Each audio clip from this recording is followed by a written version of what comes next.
আল্লাহ যখন এই পৃথিবী সৃষ্টি করলেন, পৃথিবীর মধ্যে ভাইব্রেশন হচ্ছিল, কাঁপাকাঁপি। আল্লাহ পৃথিবীর কাঁপাকাঁপি বন্ধ করার জন্য পেরেকের মতো পাহাড়গুলোকে পৃথিবীতে ঠুকে দিলেন, কাঁপাকাঁপি বন্ধ হয়ে গেল। এই দৃশ্য দেখে ফেরেশতারা বলে, ইয়া রাব, পাহাড়ের এত শক্তি, আপনার সৃষ্টির মধ্যে পাহাড়ের চেয়ে শক্তিশালী কিছু আছে? আল্লাহ বললেন আছে। সেটা কি?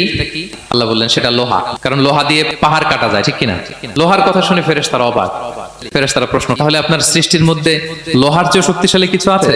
আল্লাহ বললেন আছে। কি সেটা? আন্নার, আগুন। কারণ আগুন লোহাকে কি করে? গলিয়ে ফেলে।